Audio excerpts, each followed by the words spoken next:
Buen día, chicos, ya vamos a empezar. De parte del Comité Escola de Sociedad UIDE y AMPUC, les damos nuevamente la bienvenida al proyecto Sexology School. Esta es la cuarta charla de 7 del módulo 1. Entre algunas indicaciones para el día de hoy, al chat de WhatsApp se envió un link para que escriban sus inquietudes sobre este tema. Y al terminar la presentación habrá un espacio para que la expositora conteste sus preguntas. Recuerden que estas preguntas son anónimas, así que no se preocupen. Durante esta sesión se tomará asistencia mediante Google Forms y este formulario será activado en un momento determinado durante el proyecto y tendrán 10 minutos para llenarlo. Entonces, por favor, estén pendientes cuando el moderador dé las instrucciones para hacerlo.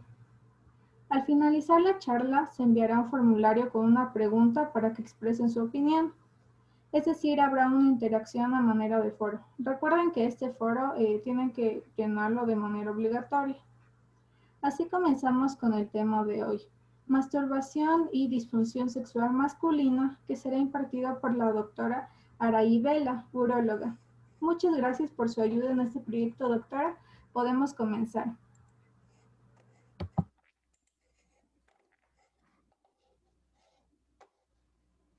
Hola, buenos días a todos. Para mí siempre es un contento poder estar con ustedes.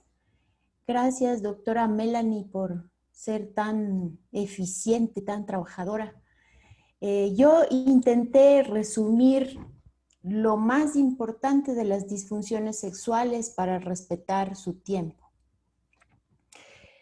Es imposible para todos saberlo todo, pero al menos que exista la sed del conocimiento. No debería llamarse hombre al varón, porque homine significa hijo de la tierra en latín.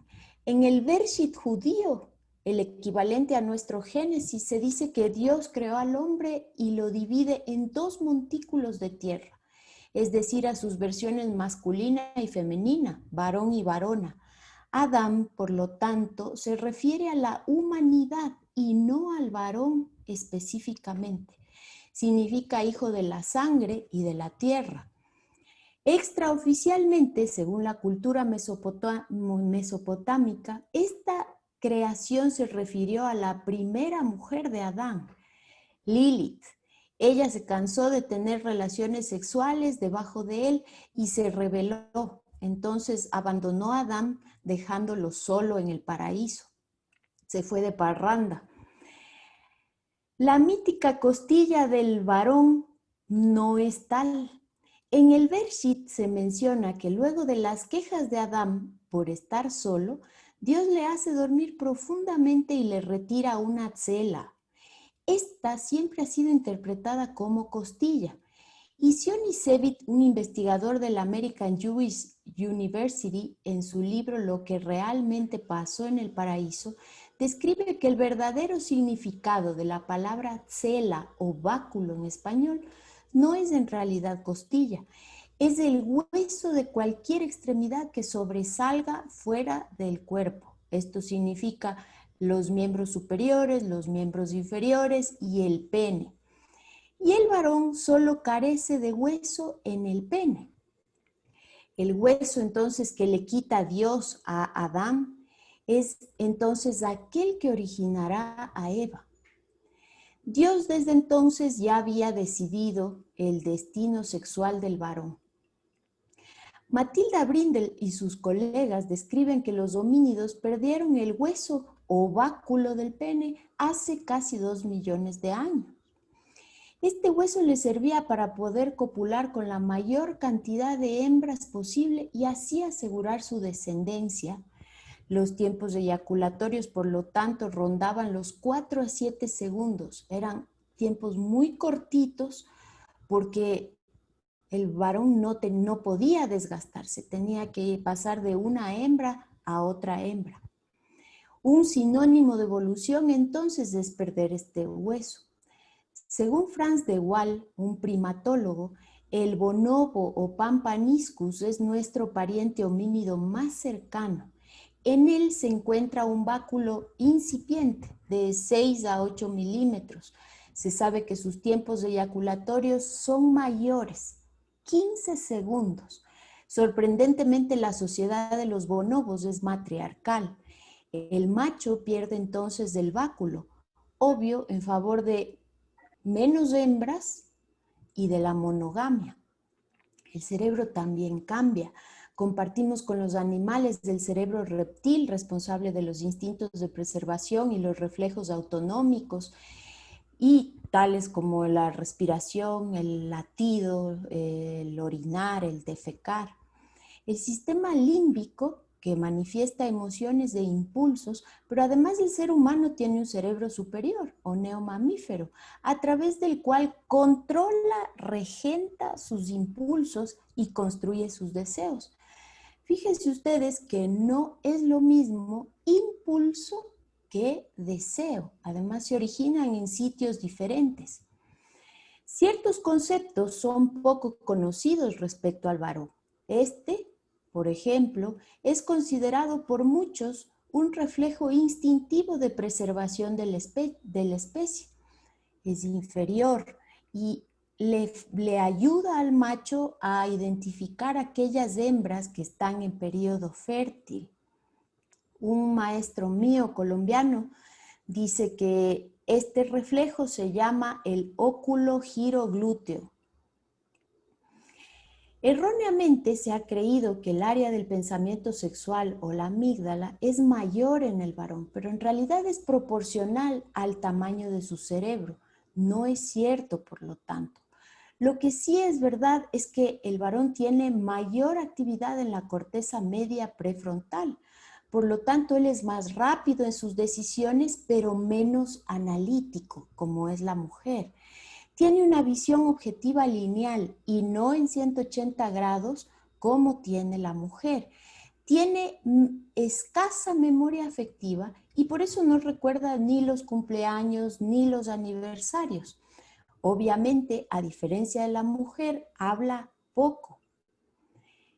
Esta es la respuesta sexual masculina. Desde un estímulo sexual apropiado, cualquiera sea para el varón tiene que mirar. Deben existir autoconfianza y testosterona normal. El primer paso es el deseo, seguido por la excitación que coincide con la erección. Fíjense que digo coincide, porque puede haber excitación y no erección, y puede haber erección y no excitación. Sobre todo en los adolescentes. En los adolescentes pueden ocurrir erecciones independientemente de la excitación. Luego ocurre el orgasmo, que coincide con la eyaculación, y finalmente la fase de satisfacción, que ya ha podido medirse químicamente. La eyaculación y la erección ocurren por actividad refleja, mientras que el deseo y el orgasmo más bien son eventos superiores, corticales y dependientes de la testosterona. La fase final o de satisfacción le da sueño al varón porque en esta parte, en este momento, el varón elimina prostaglandinas a lo largo de todo su torrente circulatorio y, como todos saben, las prostaglandinas protegerán a los espermatozoides en su viaje. Obviamente esto no le ocurre a la mujer, por lo que la respuesta del varón es mucho más limitada. Para quienes no lo sabían, el organismo mejor dotado para una mejor respuesta sexual es el femenino. Fíjense ustedes que la mujer no tiene solamente fantasías visuales, sino fantasías sexuales múltiples, derivadas inclusive de la afectividad. Su deseo sexual es subjetivo. Esto significa que la mujer será capaz de crear, de inventar un deseo sexual y de excitarse aún sin haber tenido previamente un deseo sexual. Cuando ella se siente amada, cuidada, querida, protegida, hay intimidad, la mujer puede sacarse un deseo sexual de la nada, cosa que no ocurre con el varón. No padece de congestión en las glándulas seminales. La mujer no necesita de tener relaciones sexuales ni necesita eyacular. Ella decide desde su afectividad cuándo quiere tener sexo. El clítoris no requiere erección, es un órgano destinado solamente al placer y tiene multiorgasmo porque no tiene prostaglandinas, entonces su fase de recuperación es mucho más rápida. Para entrar en materia, quiero decirles que la disfunción sexual dificulta cualquier fase de la respuesta sexual masculina y evita el disfrute. Puede presentarse desde el primer día de la actividad sexual o tardíamente. Puede ocurrir en situaciones determinadas o con parejas específicas. La primera que vamos a estudiar es la pérdida del deseo sexual. Es de muy difícil diagnóstico porque es confusa. Inclusive hay que interrogar mucho al varón para ver si el varón ha perdido el deseo por su pareja estable o su pareja única, o es que en realidad tiene una pérdida objetiva del deseo sexual. Hay puntos clave, como son la pérdida de las fantasías sexuales, la ausencia de interés, no quiere intimar, la indiferencia a todo lo que significa sexual. La causa orgánica más frecuente es el descenso de la testosterona. Para esto aclaremos estos términos. No se llama menopausia masculina porque mens se refiere a la menstruación y pausa, cesar, pausis, cesar. El varón no deja de menstruar. No existe andropausias porque andros es varón y pausis es cesar y el varón nunca va a dejar de ser varón. Tampoco se llama climaterio masculino porque climáter en griego quiere decir escalón o etapa y esta no es una etapa ni una fase fisiológica de la vida. La deficiencia de la testosterona es en realidad una enfermedad que deteriora mucho la calidad de vida, se presenta con mayor frecuencia en varones mayores, se caracteriza por una baja de andrógenos o por una falta de sensibilidad a ellos. ¿Qué ocurre en esta enfermedad? No se asocia a una elevación de la LH, eso para empezar. En el 25% de varones hay dos tipos de afectación. La primaria, que es consecuencia de la disminución del aporte circulatorio. Y ojo con esto, y con las comorbilidades cardiometabólicas que disminuyen el aporte circulatorio. Por eso hay una disminución de las células de Leydig y de su actividad, pero además hay cierta insensibilidad de los receptores de la testosterona. No siempre la testosterona total está baja, sin embargo la fracción libre, que es la fracción útil, sí está disminuida. Esto es interesante porque esta fracción útil es secuestrada por una proteína transportadora de sexoesteroides que habitualmente se incrementa cuando hay enfermedades metabólicas o con el envejecimiento. La afectación secundaria se caracteriza por una pérdida del ritmo circadiano asociada a una retroalimentación negativa aún con bajas concentraciones de testosterona circulante, por lo que se sabe que hay una pobre respuesta hipofisaria. Este varón con déficit de testosterona, y ustedes pueden ver en ese dibujo, es el mismo señor pero con años de diferencia. A menudo está desanimado, es panzón, es lento y la musculatura y el vello corporal han disminuido, refiere dolor en los huesos y tiene pérdida del deseo sexual con los puntos clave que les mencioné anteriormente. El déficit de la testosterona hay que investigarlo en los pacientes que padecen de diabetes, obesidad, osteoporosis, nocturia. Ojo, que aquellos varones que no logran profundizar el sueño, no duermen adecuadamente, pueden romper con el ciclo circadiano y la testosterona no producirse adecuadamente. Por eso también están en este grupo quienes roncan porque no están respirando bien y quienes tienen apnea del sueño diagnosticada. Los que tienen disfunción eréctil. Por eso en las guías europeas de hace 2 años se demanda que todo varón con disfunción eréctil sea evaluado en sus niveles de testosterona. La reposición de la testosterona es increíblemente menos frecuente que la suplementación. ¿Y a qué me refiero con esto? Suplemento es aquel que usa la testosterona sin necesitarlo.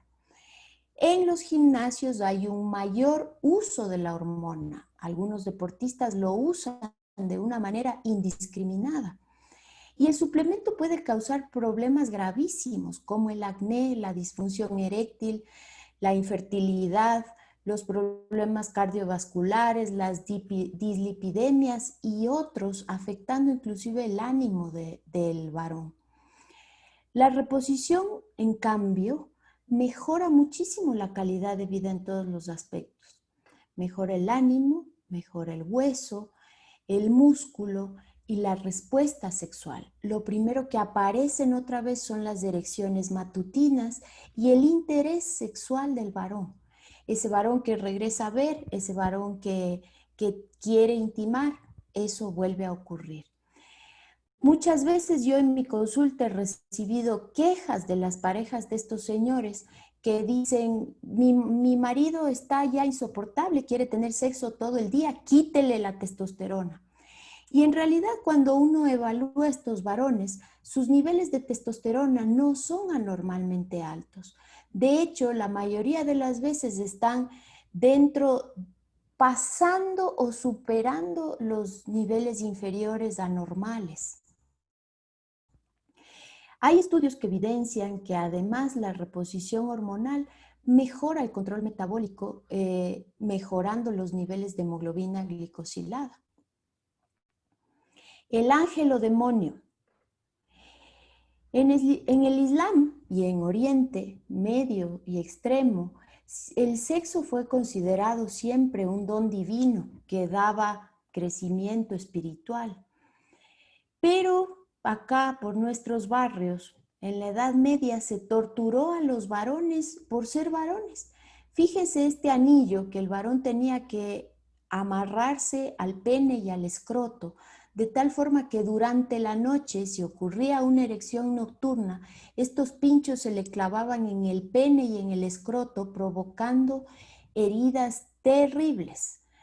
Se les daba penitencias largas y se les obligaba a que se hiciesen sangrías en los muslos para que no tuviesen entonces erecciones nocturnas. Pero el pene no es ni ángel ni demonio y tampoco es en realidad un miembro viril ni es la otra cabeza que piensa en el varón. Este es un órgano vascular muy parecido al corazón. Inclusive tiene sístole, que es el momento en el que se contrae y se vacía, y tiene diástole, que es el momento en el que se relaja y se llena. Su función depende de la salud arterial, de la sangre, de las hormonas y del sistema nervioso autonómico y central. La erección ocurre por un impulso parasimpático. Y básicamente es el óxido nítrico el neurotransmisor que causa vasodilatación en las arterias cavernosas y las arterias van a llenar los cuerpos cavernosos y el cuerpo esponjoso de tal forma que las venas y vénulas que están rodeando el cuerpo del pene quedan comprimidas entre la albuginia y la fascia de Buck. Esto evita que la sangre se escape del pene, provocando la erección plena.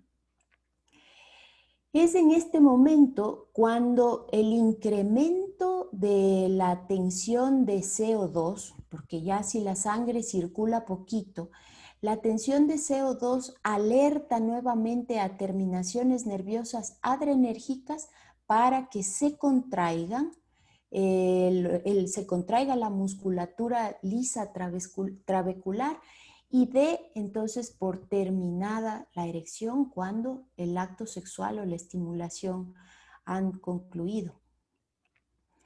La erección normalmente puede ser de 3 tipos.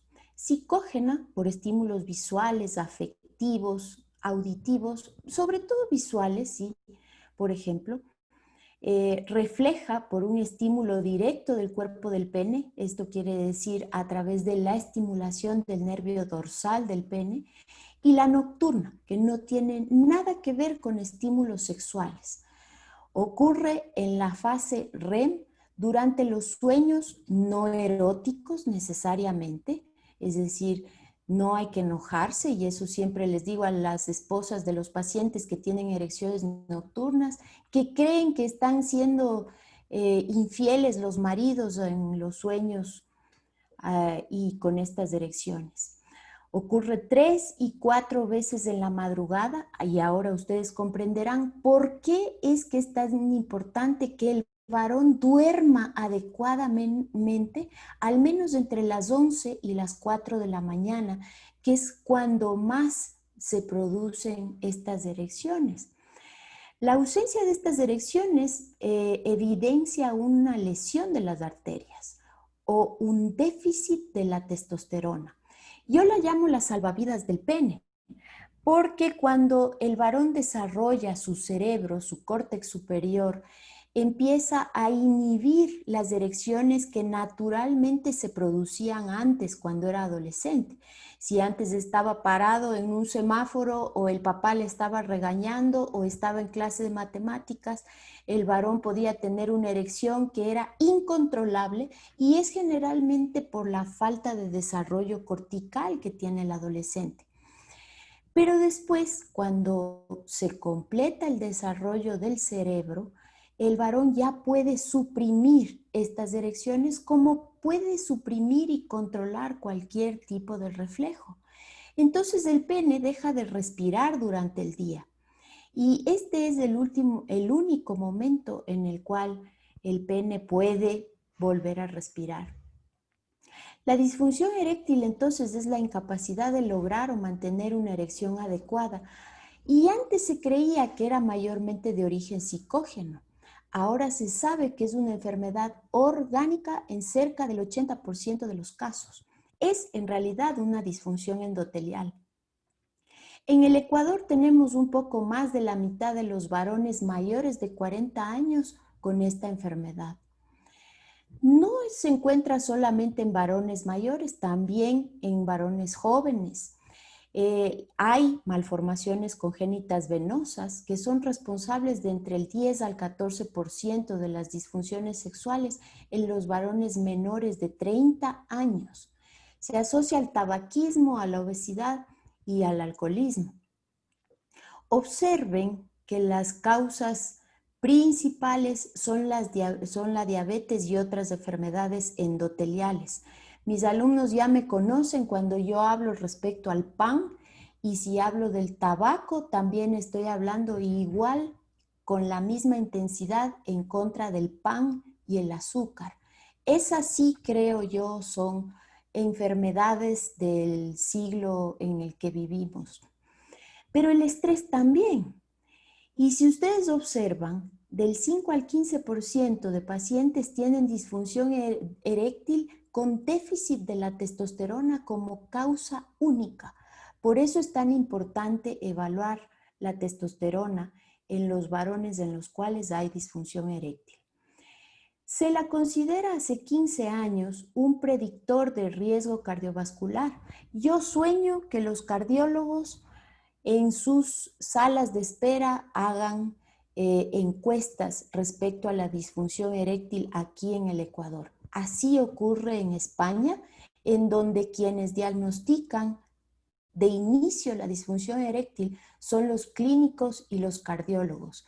Fíjense ustedes que cuando un varón ya tiene disfunción eréctil, se habla de que tendría al menos una arteria cardíaca obstruida en un 50%. El que no va a examinar un varón no puede tratar la disfunción sexual.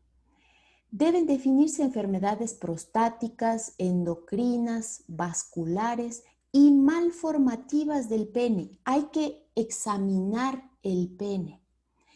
Si el pene pierde su rigidez por más de 3 meses, ya se puede hablar de una disfunción eréctil. No es lo mismo esto que ustedes están viendo aquí, clasificado normal, cuando el pene está totalmente firme y rígido, y el leve, que el pene está firme para penetrar, pero no rígido, y aquel varón que por eventos o circunstancias de la vida tiene pérdidas de la erección, pues está ansioso, ha dormido mal, no ha hecho ejercicio.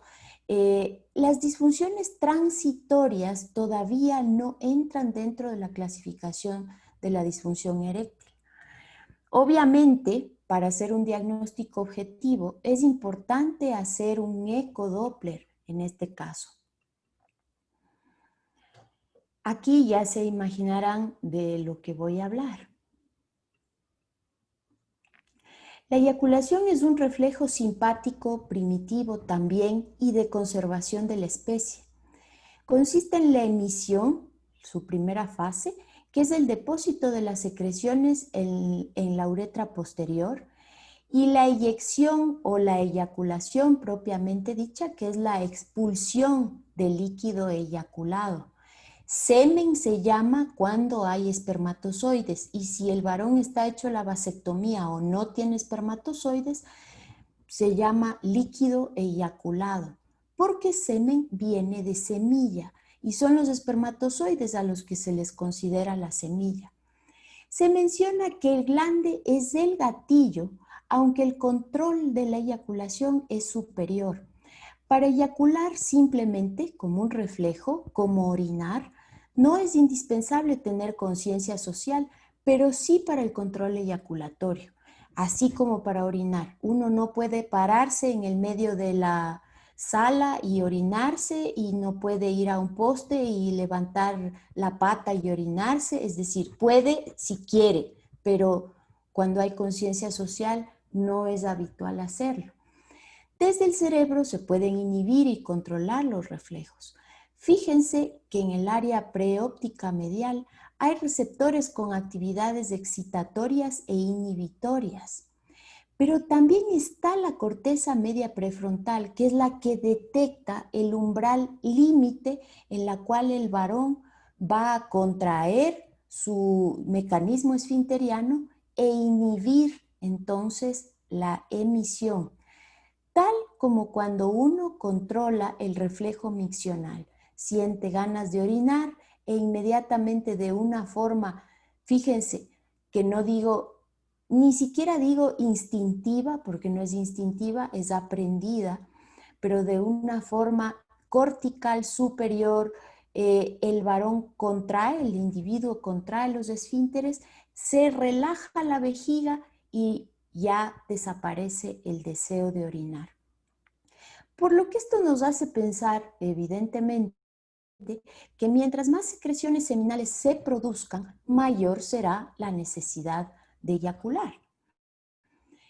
El promedio que tarda un varón normalmente en eyacular es 5 minutos. Este YELT es el tiempo de latencia intravaginal, desde la penetración hasta la eyaculación. El 70% de los varones aprenden a controlarla espontáneamente. El resto son este grupo de pacientes que no logra controlar la eyaculación. Para resumir, entonces, las altas presiones de las secreciones seminales aunadas al estímulo sexual creciente y la hipoxia de una erección plena desatan el reflejo eyaculatorio, y así hacemos un engranaje perfecto entre erección, detumescencia y eyaculación. Hay varios trastornos que se relacionan con la eyaculación. Según su duración, puede ser prematura o retardada, puede haber dolor o ser displacentera, y además haber alteraciones en el volumen eyaculado y también en la forma como se eyacula. Esta eyaculación asténica, por ejemplo, es un diagnóstico interesante de una falta de actividad simpática. Y las eyaculaciones reflejas de espermorrea, por ejemplo, es otro tipo de forma como sale el semen. Son eyaculaciones que no tienen ningún tipo de relación con la actividad sexual. Respecto a la eyaculación precoz, quiero insistir sobre estos conceptos. Precoz es subjetiva. El varón dice, yo tengo eyaculación precoz porque eyaculo muy rápido y entre paréntesis diría yo, para mi gusto. Rápida se refiere al tiempo. Esto quiere decir, hay que medir el tiempo y aquí ya está incluido un poco el cronómetro que se usa para la medida del YELT que les explicaba antes. Y prematura se refiere a la percepción de la pareja. Nosotros en medicina sexual la llamamos prematura, pero incluimos todos estos conceptos para no dejar fuera ni al varón, ni al tiempo, ni a la pareja. La eyaculación prematura es la más frecuente de todas las disfunciones sexuales. Y yo pienso, y no solo yo, pero es la peor de todas porque se mantiene en el tiempo. No es como la disfunción eréctil que aparece tardíamente o asociada a una comorbilidad. No, esta está todo el tiempo y está en silencio guardada dentro del paciente. Se caracteriza por una inhabilidad para retardar la eyaculación. Más de un minuto. Fíjense que el minuto es el tiempo límite, no es el señor que viene y dice, duro 3 minutos, tengo eyaculación precoz. Sí, precoz para su percepción, pero dentro de la clínica y la patología, eso no es precoz. Se acompaña de frustración, de distrés y evitación de la intimidad.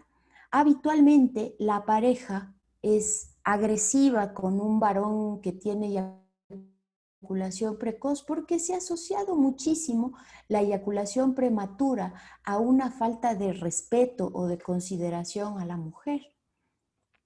Alrededor de la eyaculación prematura hay muchos mitos, como esto de que existe un exceso de excitación o que el glande es demasiado sensible, pero usted sabe muy bien que la hipersensibilidad se puede traducir en dolor y no se ha probado ni histopatológicamente ni fisiopatológicamente que el pene de las personas con eyaculación prematura sea más sensible que el pene de los demás.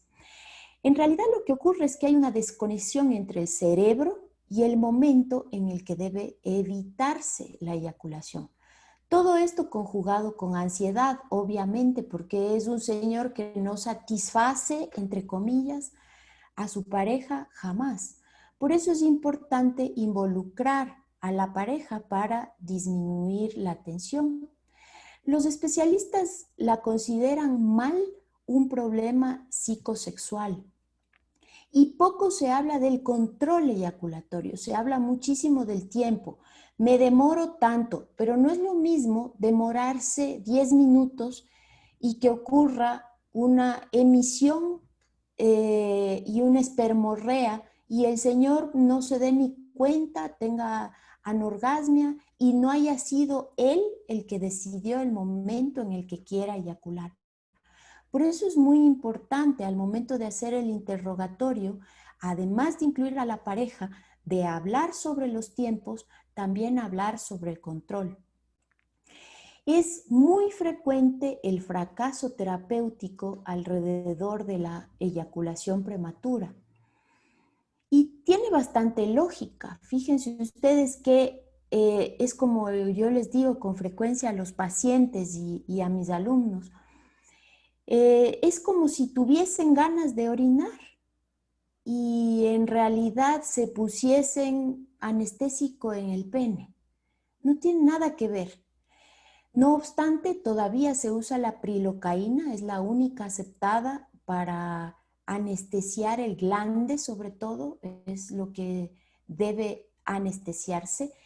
Y los antidepresivos, que hace un año tuvieron una réplica enorme en un metaanálisis acerca de la verdadera mejoría que provocaban estos medicamentos. Ambas, la prilocaína y la lidocaína, son anestésicos locales y los medicamentos son anestésicos centrales, porque en realidad el antidepresivo lo que hace es incrementar el umbral excitatorio y disminuir el deseo sexual. por lo que el varón pierde las sensaciones desde el punto de vista cortical superior. Y las mejorías no son tantas. Se mencionaba que el uso de la dapoxetina, por ejemplo, mejoraba en un 300% y se observó que un varón que eyaculaba a los 3 segundos, en realidad eyaculaba después de la dapoxetina a los 9 segundos o a los 12 segundos en el mejor de los casos. Es decir, no se mejoraba el cuadro de la eyaculación prematura ni del control.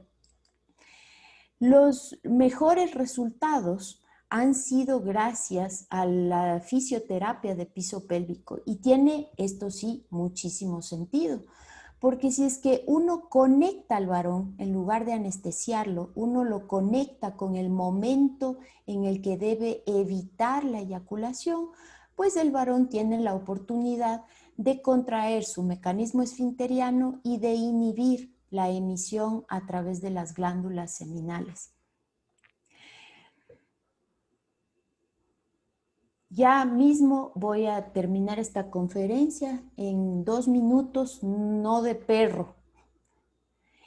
Quiero que piensen que los problemas eyaculatorios tienen fundamento no solamente en la falta de control, sino que se pueden asociar a un problema inflamatorio de la próstata, por ejemplo, en el cual ya la eyaculación prematura se manifiesta como una urgencia eyaculatoria. Entonces el varón presentará un trastorno eyaculatorio tardío en el cual habrá un aceleramiento de sus tiempos eyaculatorios y que se asocian a otro tipo de sintomatología, ardor, dolor, molestias eyaculatorias o miccionales. Hay que evaluar eso, pero también hay que evaluar enfermedades tiroideas y de la prolactina y la diabetes, que es una de las causas importantes de trastornos eyaculatorios. El abordaje de la disfunción sexual es complejo y si no se sabe es peor.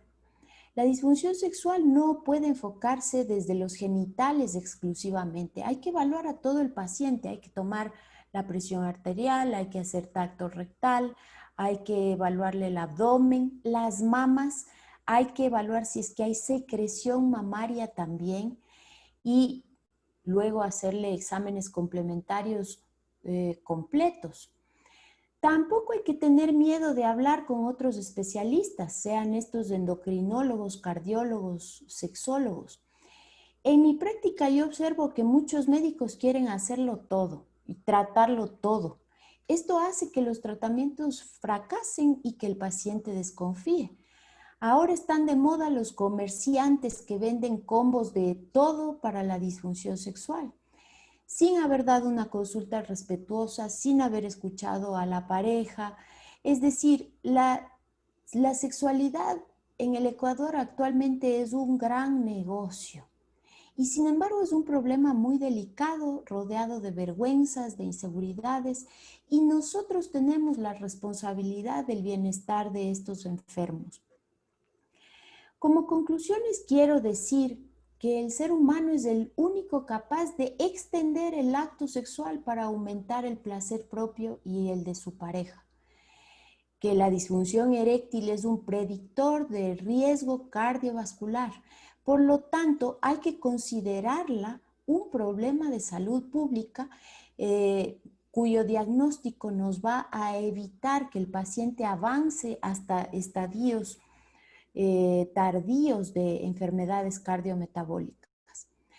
La eyaculación es un reflejo que puede controlarse. Más allá de inhibirse o de anestesiarse el varón, hay que aprender a controlarla. El diagnóstico de una disfunción sexual en un varón está en el interrogatorio adecuado. Una consulta con un varón puede durar 1 hora y aún así no haber logrado todo el efecto que uno quisiera, ni haber llegado a la profundidad de este varón como uno quisiera. Recuerden que el varón no habla. Y este es el fin de mi primera parte. Ustedes me dirán si van a preguntar o Sí, continúo. doctora, yo le voy a leer las preguntas. Ujú. La primera nos dice, ¿cuándo se puede decir que un hombre es adicto a la masturbación? Cuando ya esto implica un problema social. El problema no es la masturbación, es la adicción. Y el cerebro adicto tiene un componente de trastorno obsesivo compulsivo, fácilmente reconocible en rasgos por nosotros, los médicos que no somos psiquiatras, y por los psiquiatras muchísimo mejor. Es decir, cuando este varón deja de trabajar, deja de compartir con su familia, con sus amigos, y tiene que ir a masturbarse, cuando se masturba en el baño del trabajo o de la escuela, o no puede suprimir esta obsesión y la vuelve acto o compulsión. Pero ese es el momento en el cual ya la masturbación no es el problema, sino el cerebro adictivo de este varón, que lo puede hacer lo mismo con flexiones de pecho, con pesas, con comerse las uñas, con no sé, mala alimentación, todo lo que pueda ser causa de adicción. Gracias, doctora. La siguiente pregunta. Antes, chicos, la palabra clave es urología para el formulario de asistencia. La siguiente es, ¿qué líneas de investigación se están llevando sobre la disfunción eréctil? Por ejemplo, si no funcionan los fármacos, ¿qué otras opciones hay?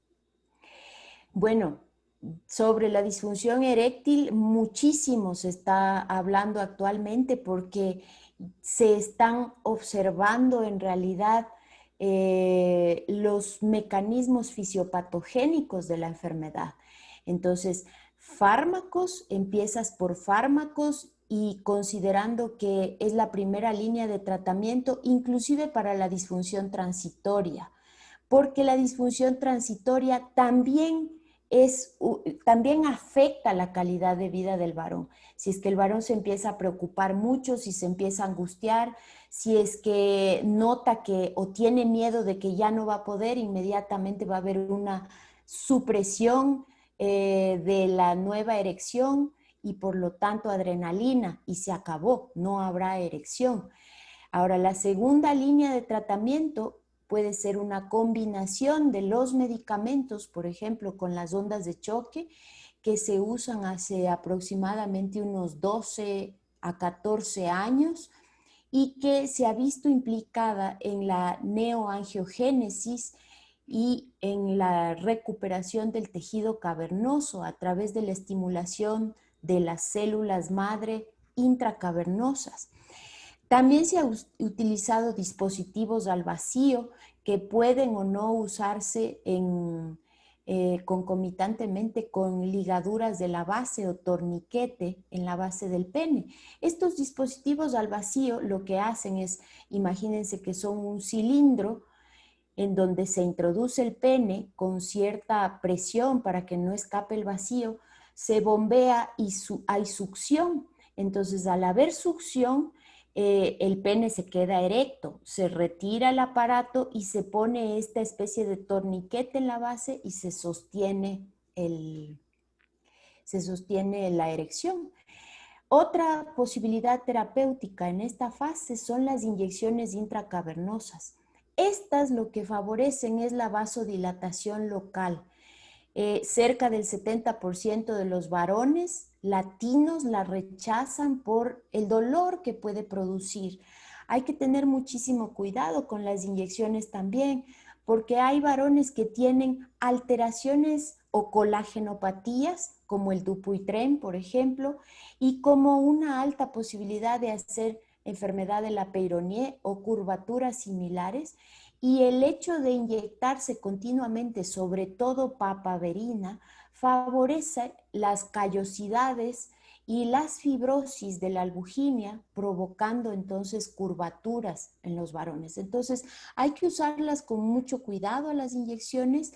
Hay que enseñarle a los pacientes que no se pueden poner en la base del pene, sino en la porción media o distal del pene, en las horas 10 y 2 del pene, para no lesionar la arteria cavernosa, porque la arteria cavernosa está mucho más gorda, más gruesa en la base del pene. Y finalmente las prótesis. Las prótesis son el último recurso. Hay más satisfacción en los primeros 2 años que después de los 2 años, porque los varones tienen entonces que reaprender el orgasmo y tienen que reaprender la sensibilidad, puesto que el momento en que uno inserta las prótesis, hay una transformación, por decirlo de una manera delicada y elegante, del mecanismo de transmisión nerviosa, tanto cavernosa como dorsal del pene. Entonces hay que reaprender, hay que enseñarle al paciente a volver a sentir ya no desde el pene, sino desde su cerebro. Entonces esto es bastante complicado, además de las cuestiones estéticas que luego refieren los pacientes, pero es una opción con la que contamos cuando los flujos son nulos o cuando las curvaturas son tan importantes que ya no permiten la penetración. Muchas gracias, doctora. También preguntan, ¿cómo funciona la técnica del piso pélvico? Ese es un reentrenamiento que hace una fisioterapeuta especializada en piso pélvico, que lo que hace es enfocarle al paciente en lo mismo que el paciente hace cuando va a evitar orinar. Es decir, es durante el entrenamiento el varón fortalecerá su musculatura de tal forma que no necesite posteriormente estar enfocado en la musculatura perineal, y las contracciones que él haga a través de sus movimientos voluntarios y su actividad involuntaria logren inhibir con esta fuerza y este tono muscular incrementados el reflejo eyaculatorio. Entonces es muy interesante porque hay estudios que mencionan que el fracaso de esta técnica solo se refiere a la falta de perseverancia que tienen los varones en hacer los ejercicios, que ustedes los conocen como ejercicios de Kegel y todo el mundo cree que son solamente contracciones del periné, pero no. Son ejercicios de respiración y que incluyen el abdomen y el diafragma como parte del entrenamiento, pensando que lograr controlar adecuadamente el piso pélvico es lograr manejar este cubo que está entre el diafragma y el periné. Muchas gracias, doctora. También preguntan, ¿a qué se deben las erecciones matutinas? Las erecciones matutinas son un reflejo relacionado con la profundización del sueño. Esto significa que la persona profundiza el sueño y empieza a tener erecciones matutinas, totalmente reflejas, totalmente parasimpáticas. Y ustedes saben que el parasimpático es el sistema nervioso autonómico del reposo. Entonces, así es como ocurre. Nada que ver con estimulación sexual. Inclusive, hay una asociación interesante de la vejiga llena, las ganas de orinar matutinas y la erección matutina o la del amanecer mucho más plena que las erecciones que se han presentado en la madrugada. Y es una relación directa a la actividad parasimpática. Gracias, doctora. También preguntan, ¿cómo se puede determinar pacientes que requieren testosterona? Con un examen de sangre, después de haber hecho un examen clínico adecuado en el cual te vas a encontrar con una persona con cierta adiposidad hormonal o endocrinológica. Viste que los varones son como triángulos invertidos y de pronto se les empieza a llenar la panza y se les empieza a llenar la cintura y se redondean, pero además pierden vellos, y ustedes lo pueden notar al examen físico, están lábiles, la masa muscular es disminuida y muchas veces se pueden encontrar inclusive con los testículos algo disminuidos de tamaño. Después hacen un examen de testosterona total en sangre y piden SHBG que es esta globulina transportadora de sexosteroides. Hacen un cálculo con una fórmula que se llama la fórmula de Vermeulen, que incluye testosterona total, SHBG y albúmina, y se obtiene un valor que es el valor de la testosterona libre calculada. Esta es probablemente la más importante en el momento de hablar del déficit de la testosterona en el envejecimiento de los varones. Así, claro, otras cosas, ¿no? Ya si tiene el paciente sospecha de comorbilidades, le harán lo que necesite como complementario. Muchas gracias, doctora. Otra pregunta. ¿Es normal tener una erección con solo ver a mi pareja? Pero también depende de la edad, ¿no? Pero es absolutamente normal. Esa es una erección psicógena clara, absolutamente. Pero si nos vamos a la tercera edad, el señor puede estar encantado, fascinado, apasionado por su pareja, con mucho deseo sexual, pero no tiene erección. Las erecciones de los varones mayores generalmente hay que estimularlas desde los tocamientos o frotaciones del pene, del cuerpo del pene y del nervio dorsal del pene. Entonces, es perfectamente normal, pero puede ocurrir que no y que no sea una evidencia de una patología. Es simplemente que el mensaje desde el cerebro hacia el pene se vuelve más largo y eso lo uso yo como mnemotecnia. Se vuelve más largo conforme el varón madura. Entonces es mucho más difícil que ocurra espontáneamente en un señor de la tercera edad antes que en una persona menor de 40 años, por ejemplo. Muchas gracias, doctora.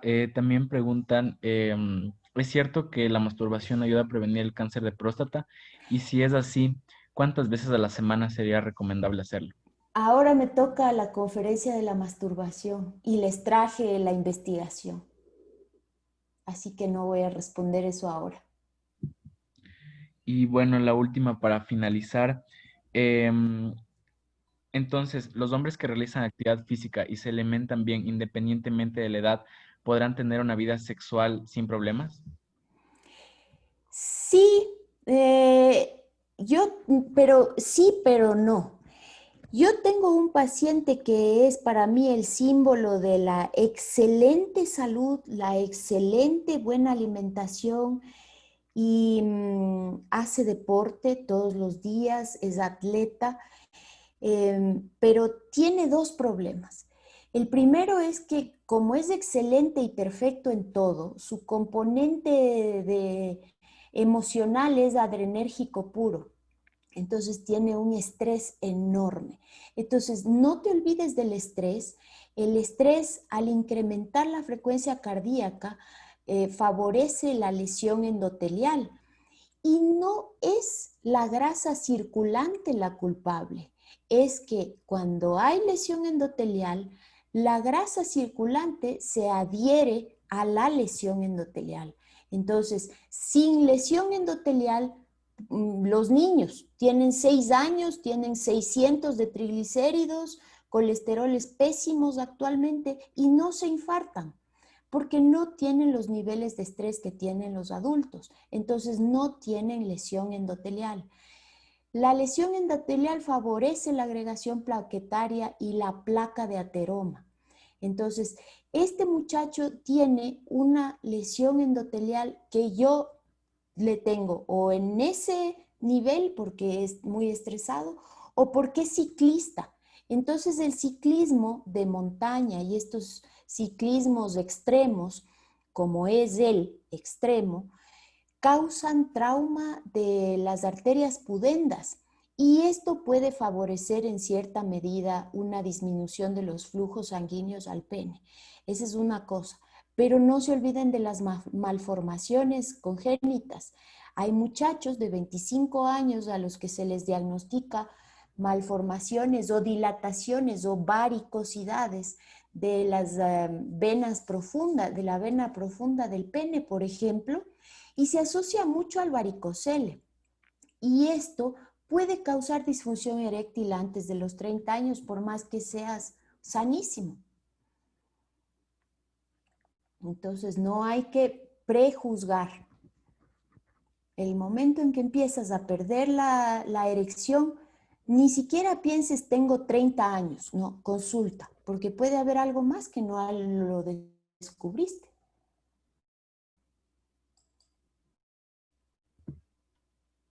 Muchísimas gracias, doctora. Creo que esas son todas las preguntas de esta sección. Avanzo entonces. Sí, por favor. Gracias. Bien, ahora veremos el lío que armó Onán con su pecado. Estos son los temas que vamos a tratar a continuación. Yo les ordené para que recuerden todo lo que vamos a ver. La masturbación tiene su propia historia, en realidad, y una historia mitológica. El dios Hermes le enseñó a su hijo Pan a masturbarse para aguantar el desdeño de la ninfa Eco. Y este dios, llamado también el Fauno, aprendió la lección y transmitió la enseñanza a todos los pastores griegos. Por lo que en Grecia la masturbación era común en varones y en mujeres también. Diógenes, filósofo, trata de enseñar que todas las actividades humanas merecen ser públicas y ninguna de ellas es tan vergonzosa como para que sea privada. Él mismo se levantaba la bata y delante de sus pupilos y aprendices se masturbaba. Galeno sostenía que la retención del semen en el organismo era peligrosa y causante de mala salud. Y ustedes ven este dios mesopotámico, el dios Apsu, se crea a sí mismo a través de la masturbación, saliva y lágrimas. La ciudad de Mileto era famoso por este cuero con el que confeccionaban estos elementos que son los consoladores de la época y se llamaban olisbos. En el año 400 antes de Cristo, Aristófanes presenta una obra que es considerada la primera obra feminista en la historia. Se llama Lisístrata. Es una comedia que narra la historia de un grupo de mujeres que deciden no volver a tener relaciones sexuales con sus maridos hasta que ellos pusiesen fin a la guerra entre Atenas y Esparta. Y utilizaban delante de ellos estos olisbos para hacerles tener ganas y luego no acercarse a ellos. Etimológicamente, masturbar deriva de dos raíces latinas, manus, mano, y turbare, que quiere decir excitarse con la mano. Pero en el glosario erótico de la lengua latina, sin embargo, se relaciona con la raíz stuprare, que significa violar o significa abusar. Y tiene una estrecha correlación esta palabra stuprare con otra que que es estupere o estupidez.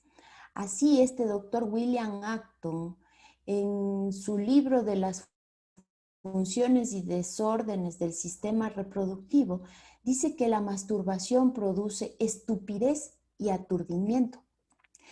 El Marqués de Sade, en sus escritos, la llamó claramente onanismo. En el siglo XV ya existía un manual de castigos y penitencias para las erecciones nocturnas y la masturbación. Fíjense que aquí les traigo otro aparatito que rodeaba el cuerpo del pene del varón y en el cual había unas cuchillas que laceraban y cortaban el pene si es que el varón intentaba masturbarse. Estos que son cinturones no de castidad, pero se parecen muchos, son los cinturones anti-masturbación. Todo esto ocurría en la Edad Media, pobrecitos los varones, para aquellos que creen que no han sufrido nada. El doctor Tissot, Samuel August Tissot, describe en su manual de las enfermedades el síndrome postmasturbatorio como potencialmente mortal. Pero ¿cuál es el mito de Onán? Los que han leído la Biblia sabrán que en el Antiguo Testamento Dios le asigna a Onán embarazar a su cuñada viuda. Onán desobedece y eyacula fuera de ella para evitar el embarazo y, obvio, seguir disfrutando con la cuñada. Según los estudiosos bíblicos, el pecado de Onán consistió en la desobediencia, pero Martín Lutero en sus traducciones asume que se trata de la masturbación y no del coitus interruptus, que es lo que en realidad ocurrió. Y ese fue todo el lío. El Gran Consejo de Venecia censuraba la masturbación tanto que admitió que la prostitución era absolutamente imprescindible para evitar los tocamientos. Y obviamente todo acto en contra de la reproducción como objetivo final lo llamaban contra naturam, cuando es todo lo contrario. Las religiones y algunas filosofías se han ido en contra de la naturaleza humana y destrozando una respuesta que debió ser tan natural como orinar o como defecar. Se les amenazaba además que el pene se ulceraría y se caería necrosado con el coito interrumpido. Ha sido terrible, en realidad. Durante la historia, el sexólogo Dr. Ellis es un sexólogo muy importante, probablemente uno de los pilares en los primeros modelos de la respuesta sexual humana, mencionaba que la masturbación es una práctica habitual y necesaria para el individuo. Freud dijo que era normal en la infancia, pero sugería que de llevarla a cabo en la adultez originaría una neurosis neurasténica. Ha sido históricamente considerada como causa de daño moral y físico y asociada a estos terribles castigos como la circuncisión sin anestesia, como el ponerle guantes ásperos, estos aparatos que les enseñé, usar descargas eléctricas, tratamiento con ortigas. En diciembre de 1994, la directora general de salud de Estados Unidos, que es esta señora Jocelyn Elders, fue removida de su puesto por apoyar la masturbación en los programas de educación sexual. Fue parte de una iniciativa para prevenir el aumento del VIH y de otras enfermedades de transmisión sexual, así como los embarazos no deseados. Y aquí ustedes ven un dibujito de una religión en la cual se promueve que luchemos contra la plaga maldita que es la masturbación. Algunas de las falsedades que rodean a la masturbación son que daña el cerebro, que causa cáncer testicular y prostático, se asocia a la adicción, es decir, si te masturbas te vas a volver adicto cuando es al revés, y a la pérdida del placer sexual cuando es lo contrario, cuando una persona más se conoce, más posibilidades tiene de compartir con su pareja los caminos de su propio placer. También se ha pensado que causa eyaculación precoz y es también todo lo contrario. Mientras más aliviadas están las glándulas prostática y seminal, pues mucho más aliviado estará ese varón cuando se encuentra con su pareja sexual, por ejemplo. Se dice que provoca infertilidad. Obviamente, si alguien se masturba 4 veces en el día y quiere fecundar a su pareja al día siguiente, esto no va a ser posible, porque la cantidad de espermatozoides normal necesita aproximadamente de 48 horas para volver a producirse en esas cantidades normales. Indican además que produce debilidad física. Cuando se habla de debilidad física se pensará en la prostaglandina, pero en realidad esto ocurre cuando el varón está teniendo orgasmo. La fatiga que produce, el desgaste cerebral del orgasmo es lo que hace que el varón no se recupere rápido. La masturbación le provocará un sueño, una fatiga de 20 minutos y se acabó, nada más. Y finalmente que es un pecado terrible, que es atentar contra el propio cuerpo y que es un pecado de impureza contra el cuerpo, cuando en realidad impuro es mantener las glándulas seminales y prostáticas llenas y no hacer higiene de la vía seminal. Me gustó mucho este dibujito que dice que el clítoris es el timbre del diablo, del infierno, no puedo ver, pero es el timbre del diablo y que si lo tocas, el diablo vendrá. Bueno, para que ustedes se den cuenta de las enormes luchas filosóficas y religiosas que hay en contra de la masturbación. En el mundo, los españoles probablemente han sido los pioneros de las nuevas escuelas de educación sexual y de la sexología en sí, y han hecho muchos estudios alrededor de la masturbación y del placer sexual. Los españoles, según este estudio que les estoy presentando, son los que más se masturban de entre estos países que se evaluaron en el estudio. Mencionan además que antes de los 10 años son las niñas las primeras que se tocan y luego son superadas por los varones.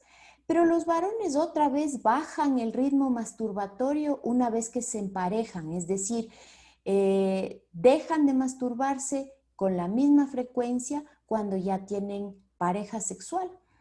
Las mujeres, sin embargo, son quienes más disfrutan de la masturbación aún en medio de una relación estable. Fíjense aquí este estudio que fue realizado con la plata de esta empresa Tenga que hace pues juguetes sexuales. Es un estudio realizado en más de 10,000 personas, incluyendo a Estados Unidos y Europa, y observamos que son los varones y el grupo LGBTQ quienes inician antes su masturbación, alrededor de los 13 años. Vean, observen ustedes que son los millennials los que más se masturban de entre todas las generaciones. En este cuadro, en cambio, observamos que las mujeres admiten que la masturbación es tan placentera como la relación sexual, a diferencia de los varones que prefieren tener sexo, tener actividad sexual. Aquí puede estar la explicación de por qué ellos dejan la masturbación para meterse de lleno a la relación sexual. Aquí podemos notar que aún inclusive en España la masturbación, el placer y el consentimiento no son temas de los cursos o de la enseñanza de la educación sexual. Menos de la mitad de los entrevistados, de los encuestados, refiere haber recibido información al respecto. Debe tomarse además en cuenta que los sondeos hechos por esta doctora Matilde Fernández Sanz, que fue ministra de Asuntos Sociales, en España también demostraron que la masturbación es el mejor anticonceptivo. Me encontré este estudio interesante que se llama Click Report, hecho en Quito y Guayaquil a más de 700 personas y se obtuvieron los siguientes datos. La mayoría de las personas considera indigno que una mujer se masturbe. Más de la mitad creen que es inmoral que un varón se masturbe. La mayoría de los encuestados encuentra desagradable el descubrimiento a solas de su propio cuerpo.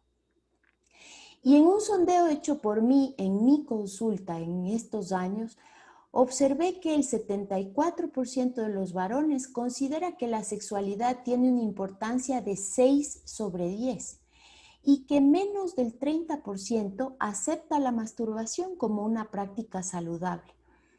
De hecho, sobre el 95% de varones deja la masturbación y hasta con alivio. Esto ya es un problema cuando empieza a tener una relación de pareja. La medicina sexual en el Ecuador, existe poco. No hay muchos especialistas de medicina sexual, pero yo considero que esto es un problema de información y de información seria. Porque aquí los especialistas, nuevamente repito, han hecho negocio de la salud sexual. Entonces hay poca responsabilidad en la atención médica y sí molesta porque esto confunde muchísimo a los pacientes. El hecho de que llegue un paciente con eyaculación prematura y un médico le mande un combo de puffs, de medicamentos para la disfunción eréctil, le dé un anestésico y además le dé un antidepresivo y el señor tenga una prostatitis, hace que en realidad los pacientes pierdan la fe en nuestro sistema de salud y en nuestras especialidades. ¿Y por qué entonces es necesaria la masturbación? Necesaria, pongo la palabra. Muchas veces creemos que el varón tiene un mayor deseo sexual. De hecho, los varones son más sexuales, piensan más en sexo, pero a veces se confunden las ganas de eyacular con el verdadero deseo sexual. Las ganas de eyacular dependen de la producción de las secreciones seminales en relación directa con la producción de testosterona. Esto significa, mientras produce testosterona entre las 4 y las 11 de la mañana, el varón está produciendo secreciones prostáticas y de las vesículas seminales. Eso es natural, normal. Ahora, si el varón a las 3 de la tarde tiene un estímulo sexual efectivo y no eyacula, tiene mayor producción de secreción de las vesículas seminales y prostáticas. No es que se reabsorben, es que están ahí. Esto ocurre todo el tiempo, es como la saliva de la boca. Si yo tengo la boca húmeda porque estoy hidratada, se produce saliva, pero si me ponen delante un ceviche, voy a producir más saliva. Es exactamente igual. La ventaja de la saliva es que puede ser tragada, como otras secreciones del cuerpo. Pero en el caso de las secreciones prostáticas, no hay manera de que puedan ser tragadas por ningún órgano interno que evite que se necesite la masturbación. Tal como se llena la vejiga y hay ganas de orinar, cuando se llenan las glándulas seminales hay ganas de eyacular. Y órganos tan independientes como la uretra y el trígono, sobre todo cuando están irritados, pueden provocar ganas de eyacular sin que esté inmerso el verdadero deseo sexual. El deseo sexual es un evento superior. Ese es el Olimpo de la respuesta sexual humana, el deseo sexual. Se inicia en el córtex y en la corteza media prefrontal también, y se mantiene gracias al sistema límbico y a la ínsula, obviamente. Se han observado que los mismos eventos que inician el deseo sexual desatan el orgasmo. Es decir, si se prendieron muchas zonas del cerebro en el deseo sexual, esto ocurre cuando, por ejemplo, el estímulo sexual efectivo es una pareja conocida, confiable, mi compañero de la vida o lo que sea, yo tengo muchas áreas de su presencia en mi cerebro. Se prende el cerebro y de esta misma manera se prenderá el cerebro cuando haya el orgasmo, cuando ocurra el orgasmo. En el caso de las parejas no conocidas que tienen poca historia, habrá un estímulo pequeñito y la participación del sistema límbico y la ínsula. Ya, nada más. Por eso es tan importante el cerebro, el autoconocimiento y el conocimiento de las personas. El deseo sexual es mucho más complejo, más madurado y depende del constructo mental, emocional, de la experiencia del individuo, de la historia. Las ganas de eyacular son un reflejo primitivo y no cumplir con las ganas de eyacular es como dejar de orinar. Fíjense ustedes que en el cerebro hay hasta zonas del amor apasionado y del otro tipo de amor, o sea, del amor fraterno, del amor filial, del amor materno, todos estos amores que no tienen que ver con la pasión. Y la pasión se enciende con la oxitocina, con el cortisol, con la vasopresina. Y producen dopamina. Pues la dopamina es el recuerdo del placer que hubo cuando tuve esta experiencia sexual y me quiere provocar la repetición de esta experiencia sexual. La serotonina, en cambio, inhibe el deseo sexual y ahí en la inhibición de la serotonina, la serotonina alta aumenta disminuye el deseo sexual, mientras que la serotonina baja aumenta el deseo sexual. Por eso, cuando una persona está muy feliz o está tomando antidepresivos, está como empachada, no tiene deseo sexual. Los beneficios de la masturbación son la simple expresión de la higiene seminal, además obviamente del orgasmo o del orgasmito que pueda tener en el momento en el que tiene una masturbación. En la naturaleza varios animales que les he puesto ahí lo hacen, incluso luego de haber copulado, es decir, parece ser que lo hacen para limpiar la vía seminal. Todos saben que la masturbación seguida del orgasmo mejora la respuesta vascular. Si un varón se estimula, pues va a tener mayor flujo al pene. Si una mujer se estimula y además tiene orgasmo, va a tener una mejor contracción de la musculatura lisa y estriada de la vagina, evitando el descenso de vejiga y mejorando la sensación orgásmica para cuando esté con su pareja. Evita la incontinencia urinaria. Disminuye el riesgo de promiscuidad. Sí, es verdad. Cuando un varón sale a la calle, un adolescente, sale a la calle, prohibido de masturbarse, lo primero que hace es encontrarse con sus compañeritos y busca aliviarse. Recuerden, las ganas de eyacular parten desde la pelvis y las glándulas y no desde el cerebro. Y aquí está el tan ansiado estudio de la masturbación y el cáncer prostático. Dice que le añadieron 10 años más, por lo tanto son 18 años en total de estudio, en los cuales sí se demostró que hay una disminución del riesgo del diagnóstico de cáncer prostático en aquellos varones que eyaculan más o igual a 21 veces en un mes. Ellos recomiendan que la frecuencia sea de al menos 4 veces por semana, pero hay otros investigadores que dicen, no le puedes recomendar lo mismo a un adolescente que a un señor mayor de 40 años. El adolescente debe eyacular por lo menos una vez al día. El señor que tiene más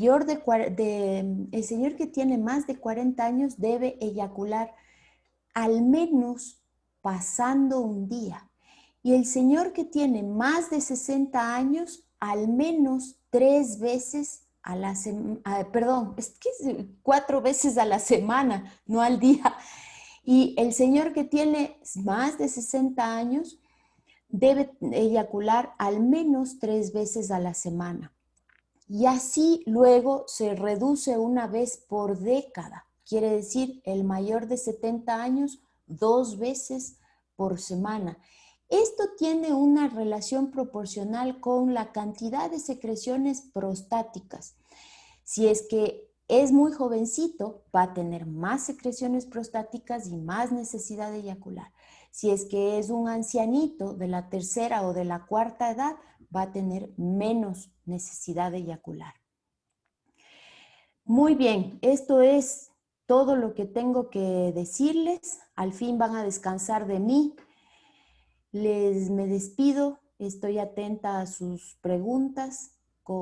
Les dejo con Klimt, muy avesado, Gustav Klimt, con esa pintura de la masturbación femenina, y con Ismael Serrano, como siempre, irreverente. Gracias, doctores, muchas gracias de verdad, y les abrazo a todos.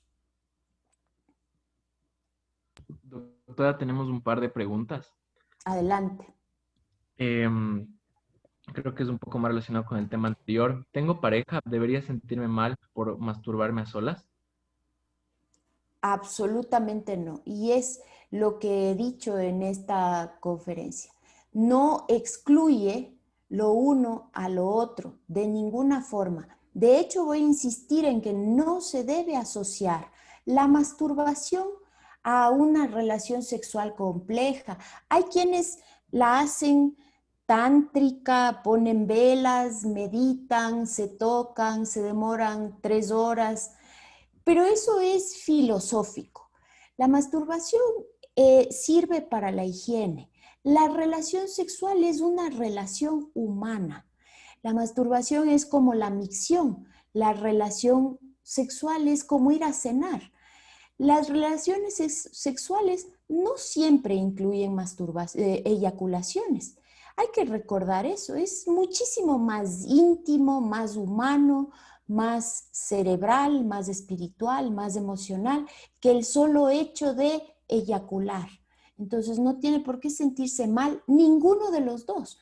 Si es mujer, con más razón, ya ve que la evidencia le sostiene, las mujeres disfrutan tanto de la masturbación como de las relaciones sexuales estando en medio de una relación de pareja estable. Entonces, que disfrute tranquilamente de su masturbación.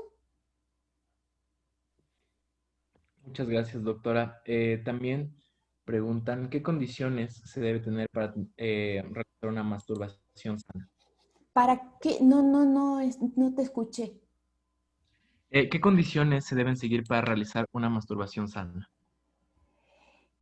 Bueno, para realizar una masturbación sana, obviamente, primero tener tranquilidad. Hay un estudio que salió hace, no sé, en el año 2010, 2012, que evaluaba cómo los europeos se masturbaban y los europeos preferían, por ejemplo, masturbarse antes de salir a trabajar y antes de salir a trabajar en la mañana, que es en el momento en el que mejor estaban. Tener el espacio, procurar respetar a los demás, es decir, no ir a parques, no ir a lugares públicos en donde podría molestar a alguien más. Mejor hacerlo con las manos lavadas. No hay necesidad de echarse alcohol en el pene, ni tampoco hay necesidad de echarse alcohol en las manos, pero sí con las manos lavadas y con cierta comodidad para no provocarse traumas inclusive. Los traumas de pene son por las masturbaciones hechas en lugares inhóspitos, como por ejemplo los armarios o los huequitos de debajo de la cocina en donde se meten los adolescentes muchas veces por vergüenza de que les encuentren y se traumatizan el pene estando en erección plena. Esos creo son condiciones importantes. Muchas gracias, doctora. ¿Se debería hablar a los hijos sobre los beneficios de la masturbación? Claro, se debe hablar a los hijos de los... Sí, yo digo, los padres hablan de los preservativos y no hablan de la masturbación.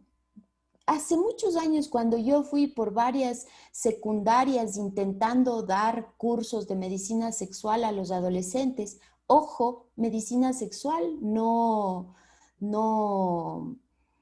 educación sexual, pero una psicóloga me dijo, a mí me es mucho más fácil darle un condón a un adolescente que hablarle de masturbación. Y es solamente por la carga emocional, filosófica y religiosa que traemos durante toda la vida. Porque a tu hijo le vas a hablar de cómo ir a orinar en el baño para quitarle el pañal. O sea, no es nada tan grave como nos han hecho creer. Pero si tiene el padre vergüenza de hablar con sus hijos de la masturbación, tiene dos mecanismos más. Le puede pasar un video, que hay muchos videos autorizados por sociedades científicas como la nuestra, la Sociedad de Medicina Sexual, pero también hay los especialistas. ¿A dónde se debe llevar a los adolescentes cuando los adolescentes ya empiezan con producción hormonal, ya han tenido su primera eyaculación? Esto se da cuenta la mamá inmediatamente, o la persona que retira las sábanas de la cama del adolescente, o la familia cuando el adolescente baja con sus sábanas a lavarlas. Es muy fácil darse cuenta cuando un adolescente ha empezado a eyacular. Por lo tanto, ese es el momento de llamarle a un urólogo especializado en andrología o en medicina sexual para que tenga una conversación científica sin que los padres sientan la vergüenza o el temor de hablar. Y hay una cosa súper importante respecto a esto. Dejar de hablar de que hay que esperar los 40 años para ir al urólogo. Al urólogo hay que ir y tienen que ir todas las personas que tienen vías urinarias y que tienen genitales externos masculinos cuando el urólogo es especializado en andrología. Hay que consultar, aprovechar y consultar a tiempo. Muchas gracias, doctora. La hormona del amor, cuando disminuye, significa que no causa deseo sexual. Si por favor le puede repetir el mecanismo. La hormona del amor. Me encantaría saber, la hormona del amor se le ha conocido a la oxitocina, que más que hormona del amor es la hormona del apego y es aquella que se libera en el orgasmo femenino, menos que en los varones. En los varones se elimina más vasopresina que la llamada oxitocina o del amor. Ahora, cuando hay hormonas de la fase de satisfacción, es difícil que ocurra deseo sexual. Ahí hay, en el caso de los varones, deseo de dormir y su córtex hace que quiera abrazar a su pareja. No es natural, pero sí es aprendido. La emocionalidad hace que quiera abrazar a su pareja. Y en el caso de las mujeres naturalmente se apegan. No es aprendido, es químico. Se libera oxitocina en el orgasmo e inmediatamente la mujer lo que quiere es ser abrazada, ser protegida, ser cuidada. En el caso de la testosterona empieza a hacer bulla otra vez cuando estas hormonas vuelven a bajar. Imagínate que yo estoy aquí, soy la testosterona, estas hormonas me están tapando y cuando ha terminado el periodo de recuperación, empieza a aparecer la testosterona y el deseo sexual puede volver a ocurrir. De hecho, es normal que los adolescentes tengan un deseo sexual 20 o 30 minutos después de haber tenido una relación sexual, que no ocurre en los adultos. En los adultos los periodos de recuperación son mucho mayores porque los orgasmos adultos son mucho más intensos. Entonces, si comparas un muchacho de 20 años con este mismo muchacho a los 40 años, el orgasmo de los 40 años es mucho más intenso, desgastante que el orgasmo de los 20 años. Pero es el precio que se paga por la intensidad del orgasmo. Esta intensidad hace que el deseo sexual aparezca mucho más tarde después. Puede aparecer a las 4 horas o puede aparecer a las 24 horas y no será normal. Espero que Gracias, haya doctora. sido la hormona del amor a la que se estaban refiriendo. ¿Debo centrarme solo en los genitales o puedo tocar más partes de mi cuerpo cuando me masturbo? Todas las partes del cuerpo que quieras. Eso ya es placer, fíjate, ya no es masturbación. Por eso un profesor mío decía, la masturbación es un evento de higiene, es fisiológico y sirve para expulsar el pene, el semen y se acabó. Pero otra cosa muy diferente son las actividades de autoerotismo. Las actividades de autoerotismo o de placer sexual tienen muchísimo que ver con eso, con tocarse otras partes del cuerpo, con disfrutar del propio cuerpo y que ya no se refieren exclusivamente al pene, al clítoris y a la masturbación y a perdón, y a la eyaculación. No, el autoerotismo es un universo completo y que favorece el conocimiento de uno mismo. Entonces, la masturbación es un pequeño componente dentro de todo este universo. Em, y bueno, esta última pregunta para cerrar. Em, ¿Por qué siento que la masturbación es mejor que tener relaciones con mi pareja? Hablando de la penetración desde el punto de vista femenino. ¿Se debe a alguna patología o falta de desarrollo del corte? No, no es una patología. Es probablemente porque la pareja todavía no ha comprendido a dónde tiene que llegar para provocar una sensación similar. Eso en primer lugar. En segundo lugar, el éxito de una relación sexual no está en la penetración ni está en el orgasmo, sino en la compenetración emocional y cerebral que tengas con esa persona. Es lindo tener orgasmos. De hecho, una mujer masturbándose puede lograr 40 orgasmos en una hora sin preocupaciones. Pero no es esto, no es el orgasmo, es cuán confiada, cuán abandonada, cuán engranada estás con esta persona, de tal forma que tu cerebro siente el placer cortical, el placer superior, que va más allá del placer del clítoris solamente. Entonces, tienes dos posibilidades en ese caso. La primera es explicarle a tu pareja durante una masturbación tuya cómo es tu orgasmo o cómo es tu sensación de plenitud orgásmica con la estimulación de tu clítoris y de qué forma.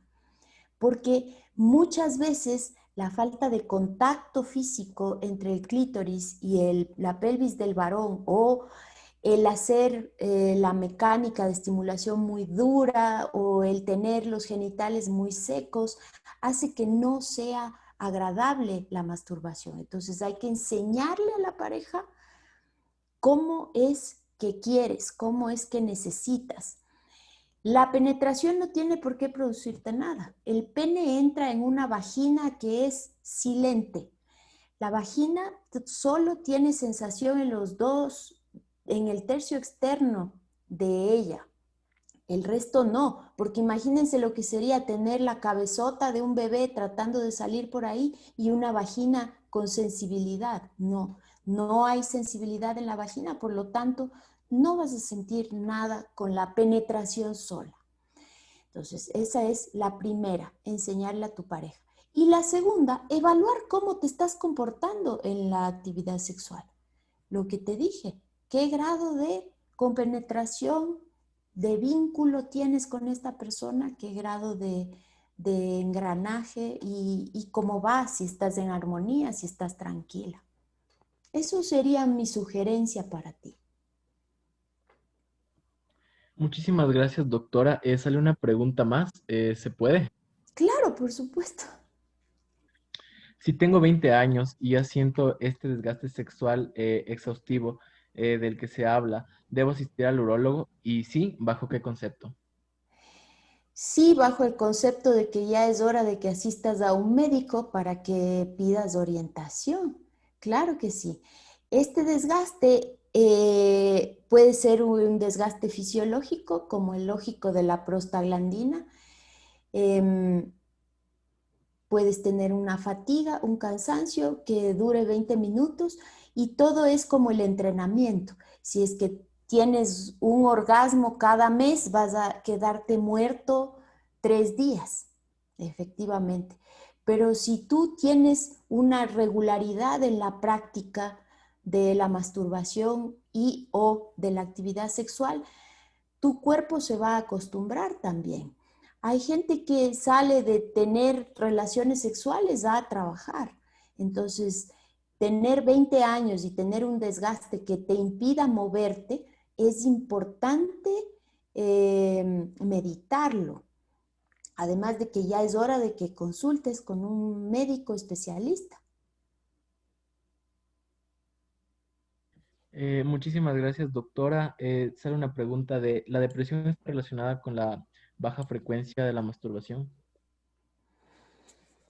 Esa es una excelente pregunta. La depresión está relacionada con la falla en los neurotransmisores. Eso significa, una persona deprimida generalmente tiene una disminución de la serotonina, que es la hormona de la felicidad. Y esto por diversos factores. Puede ser que un evento provocó esto, una falla hormonal provocó esto. De hecho, se ha visto la falla de la testosterona bastante relacionada con alteraciones de la dopamina, que es la hormona del placer. Entonces, todo esto provoca que fracase en el cerebro la actividad de la felicidad y del contento.